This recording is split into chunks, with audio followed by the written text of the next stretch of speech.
એમાં પાછું હમણાં ઓલા સાહેબે ઓળખાણ કરાવી મને, આ કમિશનર સાહેબ છે ને, હા, એના હાઢુભાઈ પાછા આમાં ક્યાં બેઠા છે? Where is હાઢુ? ઈ પાછા સિવિલ એન્જિનિયર છે એવું છે ને? હા, એ આ સંસ્થાનું જે બિલ્ડિંગ બને છે એની અંદર તદ્દન નિઃશુલ્ક સેવા આપે છે આ સાહેબ.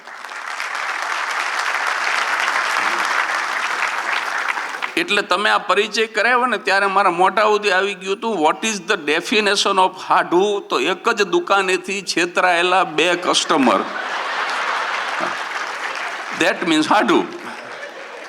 તો અંબાલાલે મને એકવાર કીધું, મને કે મારા 3 હાઢુએ મને કોરોના વખતનો બ્લોક કર્યો છે, હજી મને ખોલ્યો નથી. અંબાલાલને કીધું શું વાત કરે? મને કે મારા 3 હાઢુ. અરે મેં કીધું 3 હાઢુ નો બ્લોક કરે? મને કે મારા સસરાને 4 જ દીકરી, એમાં એક મારી ધર્મપત્ની, અને મારા 3 જ હાઢુ હાથ ખોટના, અને 3 મને બ્લોક કર્યો. મેં કીધું એવું બને જ નહીં. મને કે મારા કોઈ જાતનો વાંક ગુના વગર. મેં કીધું તું માંડીને વાત કરી. મને કે લોકડાઉન વખતે મારા એક હાઢુનો મને મેસેજ આવ્યો કે મોટા દીકરાનું હક પણ કર્યું, તો એક હાઢુભાઈ તરીકે હું એને એટલું પૂછી ન શકું કે માણસો કેવા છે? મેં કીધું પૂછવું જ જોઈએ ને. મને કે ખાલી એટલું પૂછ્યું કે માણસો કેવા છે. મેં કીધું એમાં બ્લોક કર્યો? મને કે હા, મેં લખ્યું કે માણસો કેવા છે. તરત એનો જવાબ આવ્યો કે બિલકુલ આપણા જેવા છે. તો મેં એક જ સવાલ કર્યો, તોય કર્યું? હું આટલું પૂછી ન શકું કે આપણા જેવા છે તોય કર્યું? મને બ્લોક કરી નાખ્યો. મેં કીધું કાંઈ વાંધો નહીં. બીજા 2 હાઢુની વાત કરી. મને કે વચેટ હાઢુ છે ને, એનો મને કોરોનામાં મેસેજ આવ્યો કે આ સરકાર ભલે કે સોશિયલ ડિસ્ટન્સ રાખો, સેનેટાઈઝર વાપરો, માસ્ક પહેરો. સેનેટાઈઝરમાં કેવું થાય, આપણે ઘરે લઈએ ને તો ગુજરાતીનો સ્વભાવ તમે જોજો, ઘરે એક જ વખત પીચુક કરે, પણ બેંકમાં જાય, આવા કોઈ કાર્યક્રમમાં જાય, મંદિરમાં જાય, પીચુક પીચુક પીચુક પીચુક, જાણે ડંકી હલાવતો એમ મંડાયો. ભૂગર્ભમાંથી કાઢવાનું હોય ને જાણે, કારણ કે અહીંયા ક્યાં એના બાપનું વપરાય. એક ભાઈ લોકડાઉનમાં આવ્યો, માણસ એવા ગોટે ચડી ગયેલા, તમે બધાએ અનુભવ્યું છે. લોકડાઉનમાં આવ્યો ને સીધો ખાવા બેઠો ને એની વાઈફે ખીર બનાવેલી ને બોલ ભરીને આપ્યો ખીરનો. હજી આમ એક ઘૂંટડો ભર્યો ને રહોડા સામે ઘા કર્યો સીધો છાલિયાનો. એની ઘરવાળી રહોડામાંથી નીકળી, શું થયું? 30 વર્ષથી પરણીને આવી છું પણ એક ખીર રાંધતા નથી આવડતી.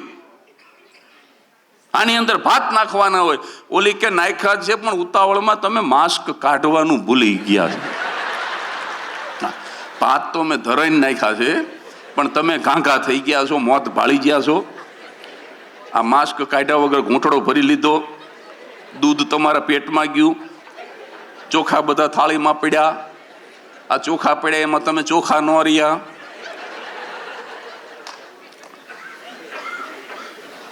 આવા ઘાંઘા થઈ ગયેલા માણસો. સોશિયલ ડિસ્ટન્સ, ઓલા કુંડાળા કરતા ઊભા રહેવાના.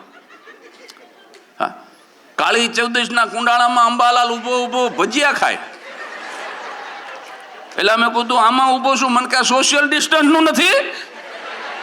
અરે કાળી ચૌદશ નું છે. ત્યાં તો ઠેકડો મારીને ભાગ્યો. એ કે મને એમ કે ઓલું સોશિયલ ડિસ્ટન્સ નું હોય એ છે. મેં કીધું કાળી ચૌદશ સુધી ન હોય. એટલે કોરોના તો તમે બધાએ જોયો છે. હજી એકાદી વાત કોરોનાની કરું, પછી આપણે અંબાલાલના બીજા હાઢુને બોલાવી. હું ભૂલી નહીં જઉં. जैसे कदली के पेड़ में पात पात में पात, वैसे हम कलाकारों की बात में बात में बात. एक વાતમાંથી બીજી યાદ આવશે, વચ્ચે વચ્ચે હું જે યાદ આવે એ બોલતો જઈશ, પણ મૂળ મુદ્દો ભૂલી નહીં જવું. ભૂલી જવું તો યાદ કરાવજો. કોરોનાની વાત છે, દુઃખદ વાત છે, પણ હું તમને ગેરંટી આપું આ જોકમાં કે 5મી મિનિટ પછી તમે ખડખડાટ હસતા છો. હસતા છો એટલું નહીં, પણ આ 30 મિનિટમાં નથી હસા એવું હસતા છું. એક ભાઈ ઘડિયાળ બહુ સારું પહેર્યું હતું. મેં કીધું કેટલાને લીધું? મને કે એ ખબર નથી. મેં કહું તો ભેટ આવ્યું હશે. મને કે ના, હું પોતે લઈ આવ્યો. મેં કહું તોય કિંમતની ખબર નથી? મને કે બોલો, હું લેવા ગયો ને તારે દુકાનવાળો દુકાનમાં જ નહીં. બોલો,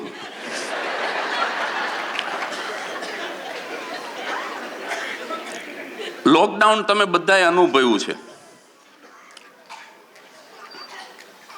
લોકડાઉનમાં હું અને મારા પત્ની અહીંયા, મારો દીકરો કેનેડા રહે છે, દીકરાની વહુ કેનેડા રહે, એટલે એ 2 માણા ત્યાં, અમે 2 માણા અહીંયા. અને છોકરો સવારે સાંજ દિવસમાં 2 વાર ફોન કરી અને કડક સૂચના આપ્યો, ખબરદાર બહાર નીકળાશો તો પોઝિટિવ થઈ જાય છો. સૂત્ર સાંભળેલું, B positive, B positive, B positive. અને આ નવું સાંભળવા મળ્યું, don't positive, don't positive. Mask तो सिर्फ बहाना था, मास्क तो सिर्फ बहाना था, इंसान कुदरत को मुंह दिखाने के लायक नहीं था. છોકરા એવા બીવડાવ્યા, ખબરદાર જો બહાર નીકળાશો તો મને અહીંયા નહીં આવવા દે, તમને અહીંયા નહીં આવવા દે. એવા બીવડાવ્યા, તાળું મારી દીધું મેં. કમ્પાઉન્ડ વોલના દરવાજાને તાળું મારી દીધું. એમાં એક દી કોક દરવાજો ખખડાવે. મેં કીધું અત્યારે કોણ આવ્યું? હું બહાર નીકળ્યો તે કૂતરું માથા ભટકાડે, શેરીનું કૂતરું દરવાજે માથા ભટકાડે. મેં કીધું તને શું તકલીફ છે? તે માણાની જેમ બોલવા માંડ્યું, કૂતરું. એ કે મોદી સાહેબને પૂછો ને આ બધું ક્યારે પૂરું થાય? કૂતરું. અને અસલ આપણી ભાષા થાય. મને કે ક્યારે પૂરું થાય? મેં કીધું આમાં તો મોદી સાહેબનું ન હાલે, આ તો ઉપરવાળો જેથી પૂરું કરે તેથી પૂરું થાય. પણ તને શું તકલીફ છે? તને રોટલા તો નાખી દે છે, પણ એ કૂતરાની પીડા તમે સાહેબ સમજજો. એ કે તમે રોટલા તો નાખી દો છો, પણ 40 દીથી કોઈ બહાર નથી નીકળ્યા, પછી અમારી પેટી હાવ કડવાનું ભૂલી જાય ભલા માણસ. એને રિયાજ ન છૂટી જાય એની ચિંતા હતી. એ વખતે મને વિચાર આવેલો કે જો કાટને વાલે હોતે हैं वो अक्सर काटते रहते हैं, लेकिन जो बांटने वाले होते हैं वो अक्सर बांटते रहते हैं. જેનો કાપવાનો સ્વભાવ છે એ તો કાપતા જ રહેવાના, પણ જેનો આપવાનો સ્વભાવ છે એ આપતા જ રહેવાના સાહેબ. અને આવી કોઈ આફત આવે, કુદરતી કે માનવ સર્જિત આફત, ત્યારે તમે જોજો માણસનો મૂળ જે સ્વભાવ છે એ પ્રગટ થયા વગર ન રહે. કચ્છની અંદર ઘરેણા ચોરવા વાળા એ કાન તોડીને ઘરેણા લઈ ગયા હતા, અને આપવા વાળા સાહેબ પોતાના મકાન વેચી અને લૂંટાવી દીધી સંપત્તિ. કારણ કે જો કાટને વાલે હોતે हैं वो अक्सर काटते रहते हैं, लेकिन जो बांटने वाले होते हैं वो अक्सर बांटते रहते हैं. એ કૂતરાએ જે છેલ્લે આંખમાં જળજળિયા સાથે જે એક વાક્ય કીધું, એ સમજાય જાય ને વંદન, ન સમજાય ને અભિનંદન. છેલ્લે આંખમાં જળજળિયા સાથે કૂતરું આમ રોવાની અણી ઉપર હતું ને એટલું બોલતું ગયું કે તમે ન નીકળો તો કાંઈ નહીં, પણ કમસે કમ 4 વ્હીલ તો શેરીમાં મૂકો.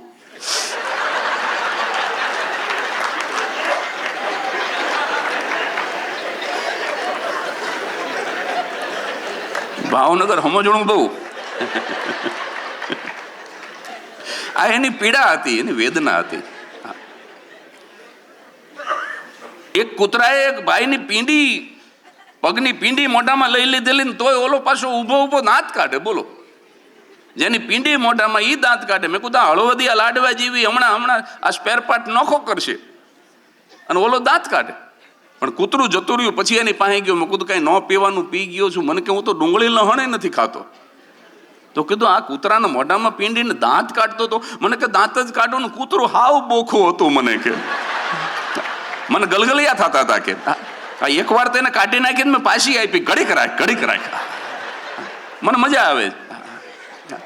વાંદરાએ સિંહની મૂછ ખેંચીને, સિંહની વાંદરાને મરી જવું તો એ કે મૂછ ખેંચ્યું ને તો મને મારી નાખે, મારે આપઘાત કરવો, એવું મારે જીવવું નથી. અને સાહેબ સિંહની મૂછ ખેંચીને ત્યારે સિંહે કીધું હતું કે કોઈ આજુબાજુ જોયું કે ના, કે કોઈ પત્રકારે ફોટો બોટો નથી પાડ્યો ને કે ના, કોઈ સેલ્ફી કે ના, બિલકુલ નહીં. તો કે હજી એકવાર ખેંચીને મજા આવે છે. કારણ કે એની મૂછને કોણ અડે સાહેબ? ક્યારેક એની મજા હોય. એટલે ઓલો ભાઈ કે મને મજા આવતી હતી. મેં કહું ભલે દાંત વગરનું કૈડું પણ કૈડું કહેવાય. ડોક્ટરને બતાવ્યો, પરાણે મોકલો, પણ ડોક્ટરે એવો લોભ્યો, એ કે દાંત વગરનું કૈડું, કે હા તો હોય વગરનું ઇન્જેક્શન લઈ લ્યો.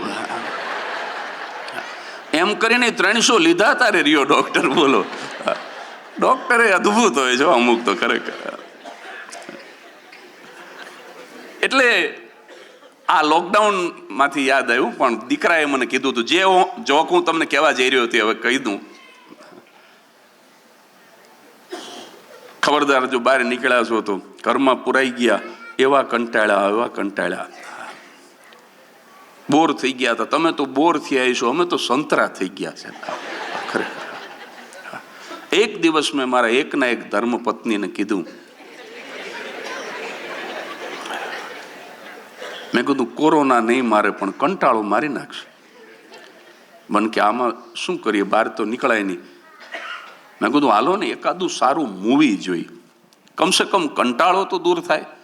મને કહે ઈ બરાબર. લોકડાઉનમાં એક રાત્રે અમે પતિ પત્નીએ ઇરફાન ખાનનું લંચ બોક્સ જોયું. રાત્રે 1 વાગે ટીવી બંધ કર્યું, સૂતા. સવારે 6 વાગે જાગીને જેવો સેલફોન ઓન કર્યો અને વિધિન 5 hours એક બદનસીબ સમાચાર પહેલા જ વાંચ્યા કે ઇરફાન ખાન ઇઝ નો મોર. બહુ દુઃખ થયું.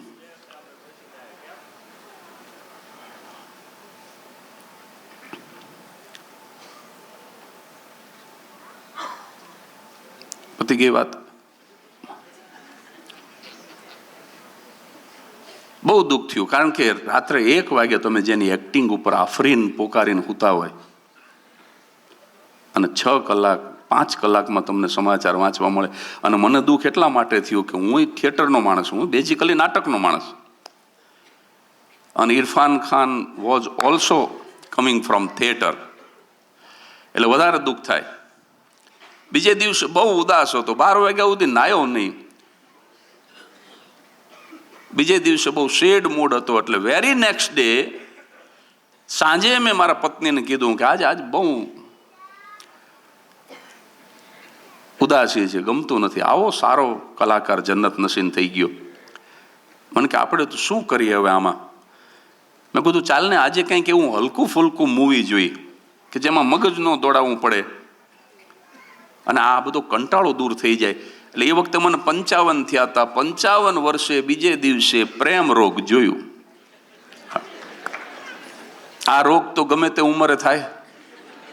જો અમુક રોગ એવા હોય કે બાળપણમાં જ થાય, અમુક રોગ એવા હોય જે વૃદ્ધાવસ્થામાં જ થાય, અમુક રોગ એવા હોય જે સ્ત્રીને જ થાય, અમુક રોગ એવા હોય જે પુરુષને જ થાય. આ એક જ રોગ એવો છે કે ગમે તે ઉંમરે થાય, ગમે તે જેન્ડરને થાય, પ્રેમ રોગ. બીજે દિવસે રાત્રે પ્રેમ રોગ જોયું, 1 વાગે ટીવી બંધ કર્યું, સૂતા. વેરી નેક્સ્ટ ડે સેલફોન સવારે ઓન કર્યો અને પહેલા બદનસીબ સમાચાર વાંચ્યા. તમને બધાને ખબર છે, ઋષિ કપૂર સાહેબ આ ફાની દુનિયા છોડીને જતા રહ્યા છે. તકલીફ 3જા દિવસે થઈ. 3જા દિવસે મારા વાઈફ કે આપણા લગ્નનો વિડીયો જોવો છે. મેં તમને કીધું હતું ને કે 5મી મિનિટે મૃત્યુની વાત ઉપર તમે એવા ખડખડાટ હસશો કે આ 30 મિનિટમાં તમે નહીં હસ્યા હોય. સાહેબ હું લગ્નની DVD બગલમાં દબાવીને ફેર્યો આખો દી. નાવા ગયો તો બાથરૂમમાં લેતો ગયો, આ ક્યાંક ચડાવી ન દે, કારણ કે આને જેને જેને જોયા એ ગયા. વાત મૃત્યુની છે ને, વાત કેટલી કરુણ છે સાહેબ. અને છતાંય ઓડિયન્સ ખડખડાટ હસે છે, કારણ કે આ બ્લેક હ્યુમર, આને બ્લેક હ્યુમર કે. પણ હું તમને હાસ્યના કંઈ પાઠ ભણાવવા આવ્યો નથી, એટલે વધારે પડવું નથી પ્રકારોની અંદર. પહેલો જે હતો બહુ સરસ રીતે તમે હસાઈ એ વીટ હતો, WIT વીટ. એમાં તમારે મગજ દોડાવવું પડે, બુદ્ધિજીવી માણસોનું હાસ્ય વીટ. તમને 3 નમૂના વીટના આપી દઉં, પછી આપણા ટોપિક ચેન્જ કરી નાખીએ. હવે કોરોના ક્યાં સુધી કરશું. અંબાલાલ ને એની ઘરવાળી બે આબુ અંબાજી ગયા હતા બપોરે 2 વાગે, રાત્રે નહીં, બપોરે 2 વાગે એની ઘરવાળીએ ભર ઊંઘમાંથી જગાડ્યો. આપણને તો નેપ લેવાની ટેવ હોય સૌરાષ્ટ્રના માણસો, અને આપણો નેપ એ પાછો અમેરિકાના મેપ જેવો થોડોક મોટો હોય. ઓલો કે અત્યારે 2 વાગે શું છે? એની વહુ કે હાલો નવરા છીએ તો સનસેટ પોઈન્ટ જોઈ લઈ.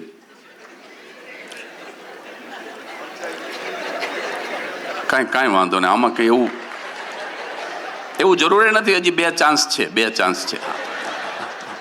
મારો પાડોશી હમણાં યુરોપ ફરી આવ્યો એટલે મેં પૂછ્યું કે મોનાલિસા જોયું? મને કહેવા નાના ગામડા જોવાનો ટાઈમ જ નહોતો. જો આમાં તમે શ્રદ્ધા રાખો તો આ ફૂટે, એમાં કાંઈ વાંધો નહીં. અને આ ત્રીજી તો 100% ફૂટશે. રાજકોટમાં એક ઘોડા ઉપર આમ ઊંધો બેઠો હતો, પૂંછડા બાજુ મોઢું રાખીને. મેં કીધું ઊંધો કાં બેઠો? મને કાં ઘોડો હોનાની વીંટી ગળી ગયો. મેં કીધું એને ભાવનગર વાળા શેઠ બ્રધર્સ નું કાયમ ચૂરણ આપી દે. અમારે અશોકભાઈનું તું ઘોડો બે નવરા થઈ જાવ, આમાં તમે બે દુખી થાવ.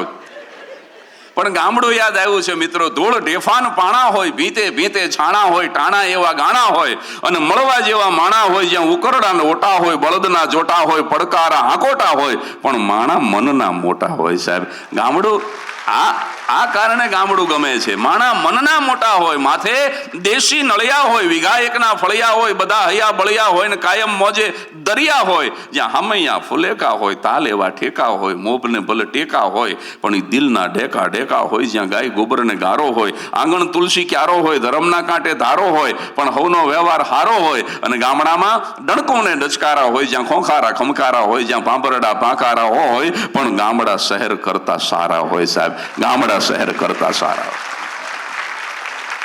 આ તમે તાલી પાડી એટલે 1 જ મિનિટની અંદર બીજી કવિતા સાંભળી લ્યો.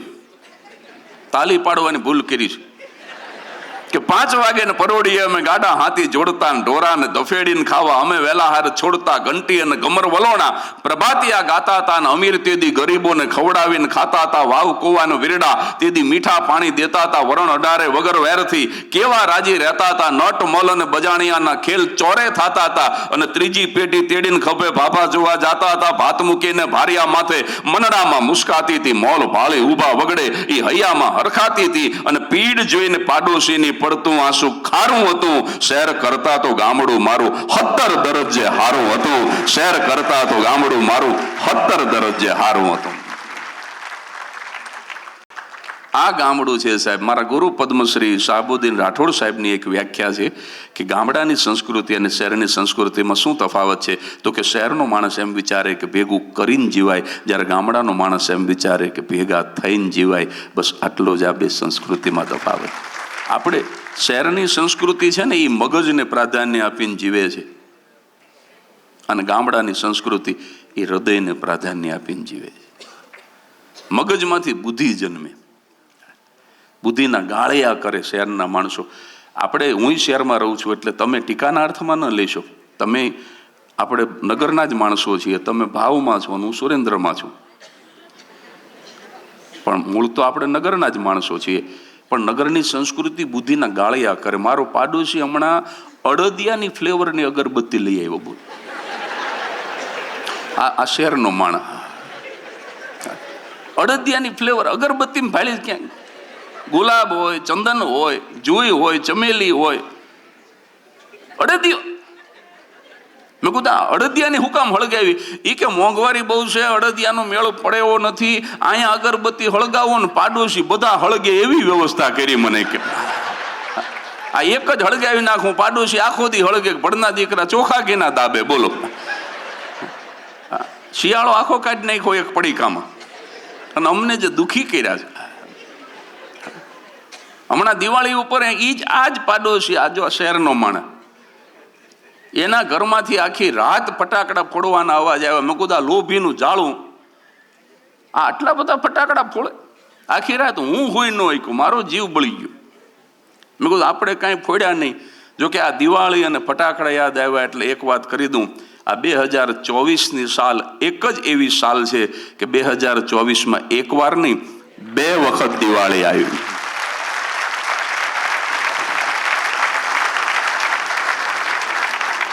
22મી જાન્યુઆરીએ દિવાળી હતી સાહેબ. જય જય શ્રી રામ, જય જય શ્રી રામ, જય જય શ્રી રામ. સાહેબ, આટલું સરસ રીતે તમે જય જય શ્રી રામ બોલ્યા. એક પ્રસંગ તમને લોક રામાયણમાંથી કહું. પૂજ્ય ભાઈ શ્રી રમેશભાઈ ઓઝા એમની હમણાં રાજકોટની અંદર ભાગવત સપ્તાહ હતી અને એમાં એમણે વિષય પસંદ કર્યો હતો ભાગવત કે રામ. વાલ્મીકીના રામ, તુલસીના રામ, પણ આ તો વ્યાસજીના રામ. વાલ્મીકીના રામ મનુષ્ય છે, તો તમે વાલ્મીકી રામાયણ વાંચો તો તમને માણસ જેવા રામ લાગે. તુલસીના રામ એ પરાત્પર બ્રહ્મ છે. વ્યાસજીના રામ પણ ભગવાન છે, પણ લોક કલાકારના રામ. એક રાત્રે ત્યાં મારો કાર્યક્રમ હતો અને આખો જ કાર્યક્રમ મેં હાસ્ય સિવાય માત્ર લોક રામાયણના લોક કલાકારોના રામ એના ઉપર જ આખો કાર્યક્રમ મેં પ્રસ્તુત કર્યો પૂજ્ય ભાઈશ્રીની ઉપસ્થિતિમાં અને ઓડિયન્સ હતું. એમાંથી એક પ્રસંગ ખાલી કહું તમને, કારણ કે એ તો આખો મેં કાર્યક્રમ કર્યો તો લોક જીવન કે રામ. લોક કલાકારનો લોક જીવનનો જે રામ છે ને એ ડબલ રોલમાં છે. એ ઘડીક તમને મનુષ્ય લાગે ને ઘડીક તમને ઈશ્વર લાગે, ઘડીક મનુષ્ય લાગે, ઘડીક ઈશ્વર લાગે.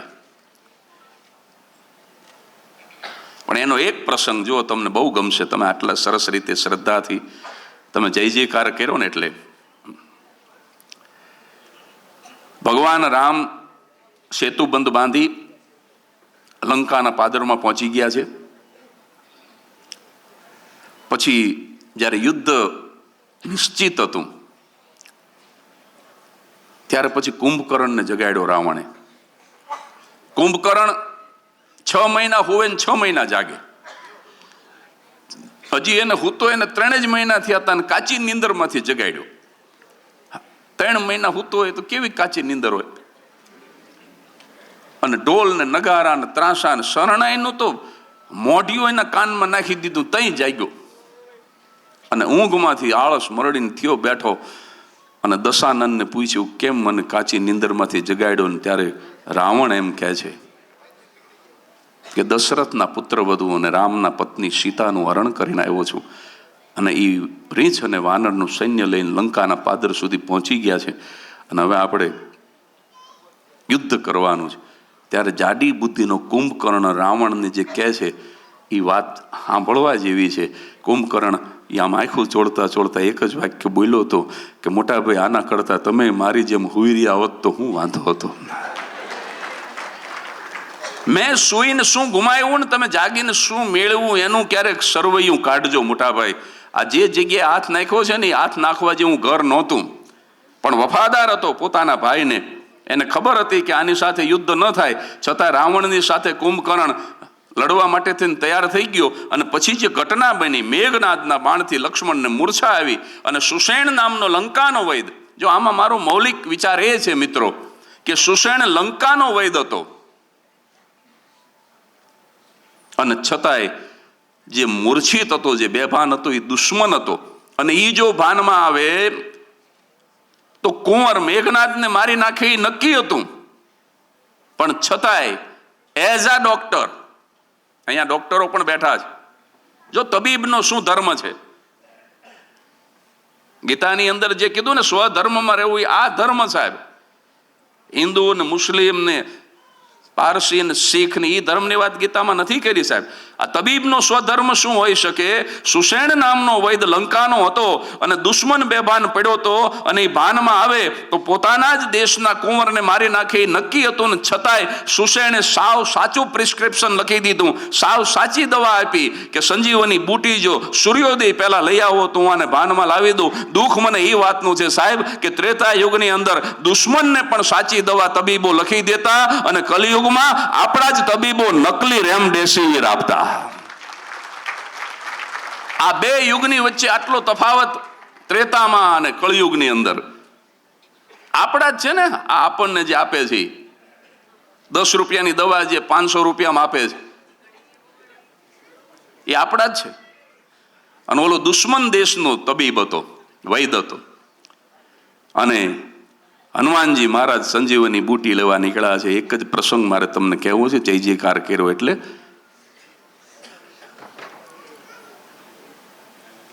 લોક સાહિત્યની અંદર સરસ મજાનો એક દુહો મળે છે કે સજો ગણ ચિત્તા લીખે, બીજો ગણ કર બીન. પહેલા તમને દુહો કહી દઉં, પછી તમને આ પ્રસંગ કહું. સજો ગણ ચિત્તા લીખે, બીજો ગણ કર બીન, दोनों एक नगर बसे, अब कौन कहाऊं प्रवीण. આ એ રાતનું દ્રશ્ય છે આ દુહાની અંદર કે લંકાની એ રાત છે કે જેમાં લક્ષ્મણ મૂર્છિત છે, ભગવાન રામ રડે છે. સુનો હનુમાના ભુજા મેરી તૂટી, મારો હાથ ભાંગી ગયો, હું શું મોઢું લઈને અયોધ્યા જઈશ. ગમે તેમ કરીને સૂર્યોદય પહેલા સંજીવની બુટી લઈ આવો. અને હનુમાનજી મહારાજ નીકળ્યા છે. પણ એ વખતે લંકાની રાતમાં શું દ્રશ્ય બન્યું છે કે સજોગણ ચિત્તા લીખે. રાવણના મહેલની અટારીમાં સજોગણ કહેતા મંદોદરી એક કાગળ ઉપર વારંવાર ચિતાનું ચિત્ર દોરે છે. અને ચિતાનું ચિત્ર આમ ચંદ્રમાની સામે બતાવે છે. શું કામ? કે મંદોદરીને ખબર છે કે ચંદ્રમાનું વાહન હરણ છે, અને હરણ ચિતાનું ચિત્ર જોવે તો એને બીક લાગે અને હરણ દોડવા માંડે. હરણ દોડવા માંડે તો ચંદ્રની ગતિ વધે, અને ચંદ્રની ગતિ જો ઝડપી થાય તો ઝડપી રાત પૂરી થાય, અને ઝડપી રાત પૂરી થાય તો સૂર્યોદય વહેલો થાય, અને સૂર્યોદય વહેલો થાય ને હનુમાનજી જો પાછા ન આવે તો લક્ષ્મણની મૂર્છા વળે નહીં, અને લક્ષ્મણની મૂર્છા વળે નહીં તો એનો દીકરો મેઘનાદ બચી જાય. પણ આમ જ્યાં વારંવાર ચિતાનું ચિત્ર દોરીને ચંદ્રમાને બતાવે ને, એક દાસી જે હતી એ લંકાની દાસી છે ને, એ અયોધ્યાની દાસી જેવી નહોતી, મંથરા જેવી નહોતી. એ બહુ ડાઈ અને સમજણ વાળી દાસી હશે કદાચ. એ વૃદ્ધ દાસી આવીને કીધું કે મહારાણી, તમે જે આ ચિત્ર દોરો છો એમાં મને એવું લાગે છે કે તમારી આંખો ઉગાડી છે પણ તમારા કાન બંધ છે. મંદોદરીએ કીધું કે કેમ મારા કાન બંધ લાગ્યા તને? તો કે તમે એક વખત આંખ બંધ કરીને કાન ખોલો, તમે કંઈક સાંભળો, કાન હરવા કરીને. અને મંદોદરીએ પોતાના નેત્ર બંધ કર્યા અને કાન હરવા કર્યા ને ત્યાં તો ધીરી ધીરી વીણાના અવાજ માંડ્યા આમ કાન સુધી પહોંચવા. કે દાસી કોઈ વીણા વગાડે છે કે આ અશોક વાટિકામાં જાનકી વીણા વાદન કરે છે. શું કામ? તો કે જાનકીને ખબર હતી સારંગ રાગ જાનકી વગાડે છે અશોક વાટિકામાં, કારણ કે જાનકીને ખબર હતી કે ચંદ્રમાનું વાહન હરણ છે, હરણ સંગીત પ્રિય પ્રાણી છે. જો સારંગ રાગ વગાડું અને એ રાગ સાંભળે અને ઘડી બે ઘડી એ વીણાને સાંભળવા માટે જો હરણ થંભી જાય, હરણ થંભી થાય તો ચંદ્રમાની ગતિ ધીમી પડે, અને ચંદ્રમાની ગતિ ધીમી પડે તો રાત લાંબી થાય, રાત લાંબી થાય તો સૂર્યોદય મોડો થાય, અને સૂર્યોદય મોડો થાય તો હનુમાનજી મહારાજ બુટી લઈને પહોંચી જાય, અને તો દિયર લક્ષ્મણ બચી જાય. સાહેબ, સજો ગણ ચિત્તા લીખે, બીજો ગણ કરબીન, દોનો એક નગર બસે. લંકાની અંદર જ સજોગણ અને બીજોગણ બંને હતા. આ રાત્રિ લંકાની જ છે, પણ એની અંદર હવે કોણ વધારે પ્રવીણ સાબિત થાય છે એ તો આવતીકાલનો સૂર્યોદય કહેશે. અને તમને ખબર છે કે એની અંદર મંદોદરી હાર્યા અને સીતા જીતી ગયા. બેયને દીકરાની ચિંતા હતી, કારણ કે મંદોદરીને પોતાનો દીકરો બચી જાય એની ચિંતા હતી, અને સીતાને પણ દીકરા જેવો દિયર બચી જાય એવી ચિંતા હતી. બે બાજુ માતા હતી, એક બાજુ દીકરાની માં હતી, એક બાજુ દિયરની માં હતી. આ લોક રામાયણ છે. આવા પ્રસંગો આખા કાર્યક્રમ દરમિયાન આ બધા પ્રસંગો જ કીધા હતા, પણ એ અત્યારે આપણે ચર્ચા કરવા નથી. પણ તમે જય શ્રી રામ બોલ્યા એટલે મને આ યાદ આવ્યું. અને પછી ખરેખર લક્ષ્મણની મૂર્છા પાછી વળી ગઈ, ભાનમાં આવ્યા, મેઘનાદ મરી ગયો. પણ મેઘનાદના મર્યા પછી સુલોચના, છેલ્લી વાત આ પ્રસંગ પૂરો કરી દઉં. સુલોચનાએ લંકાના સમરાંગણની અંદર જે એકરાર કર્યો ને, આને સ્પોર્ટ્સમેન સ્પિરિટ કહેવાય. સાહેબ, પોતાના પતિનું માથું, મૃત પતિનું માથું ખોળામાં લઈ અને લંકાના સમરાંગણમાં તે દિવસે સુલોચના એટલું બોલ્યા હતા કે આ યુદ્ધ મેઘનાદ અને લક્ષ્મણની વચ્ચે નહોતું, આ યુદ્ધ મારા અને ઉર્મિલા વચ્ચે હતું, અને એમાં ઉર્મિલાનું તપ જીતી ગયું છે અને હું હારી ગઈ છું. આ સ્પોર્ટ્સમેન સ્પિરિટ રામાયણની. પણ આપણે એ ચર્ચામાં નથી પડવું, હાસ્યનો કાર્યક્રમ છે. વળી તમને એમ લાગશે કે રામકથામાં બેઠા છીએ, પણ આ તમે આ તો જય જયકાર કર્યો એટલે વળી જય જય શ્રી જય જય જય જય. હવે બીજો પ્રસંગ નહીં કહું, તમે ગમે એટલી વાર તમે તો હવાર સુધી જય જય શ્રી, પણ મારે હવાર સુધી નવું નવું લાવવું ક્યાંથી પાછું એમ. અરે ભગવાન બોલાવે, વાત સાચી છે, હવાર સુધી બોલાવે. તરી ઓરે બોલ્યા છીએ તો 3 કલાકમાં થોડું ખૂટી જાય. પણ આપણે અંબાલાલનું હાડું બિચારો ક્યારનો રાહ જોવે,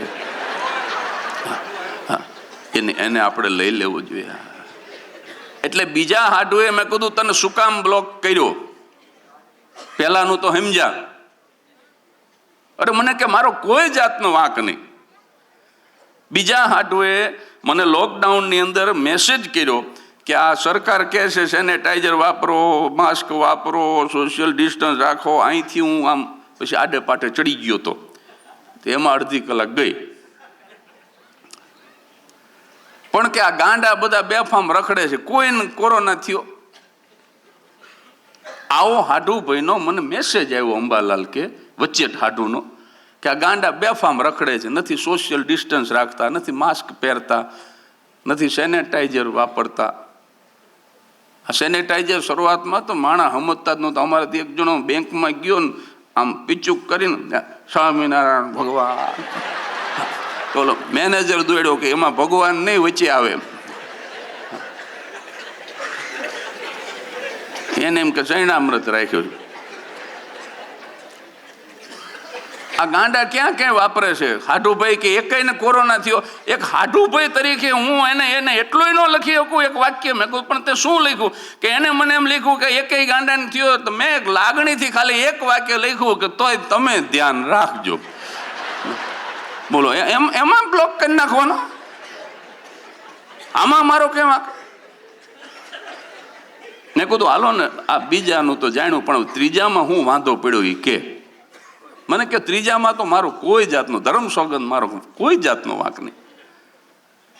મને કે ત્રીજામાં વાંક દેખાય મને ફડાકો માર. મને કે મેં કહું પણ તું વાત તો કર, ત્રીજામાં શું થયું? મને કે સૌથી મોટો હાડુ છે ને એની વહુનું નામ હિના, એને હીનું કરે. વચ્ચે એની વહુનું નામ ઈલા.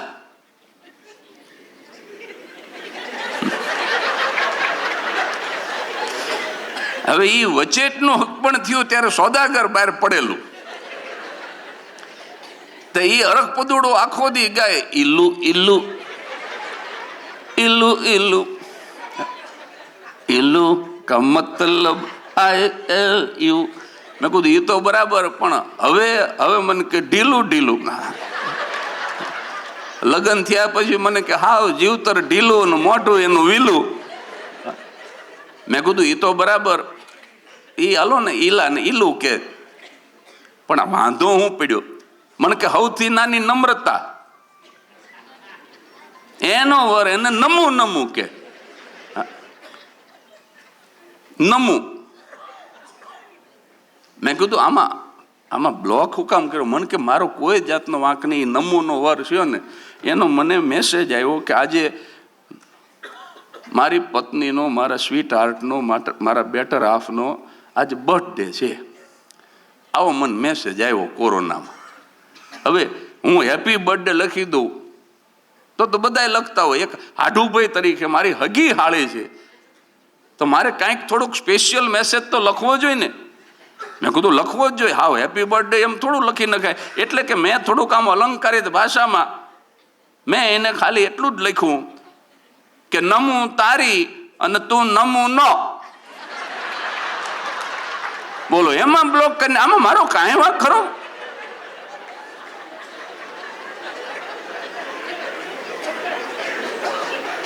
ત્રણેય હાડુએ મને કે બ્લોક કર્યો છે, હજી મને અનબ્લોક નથી કર્યો.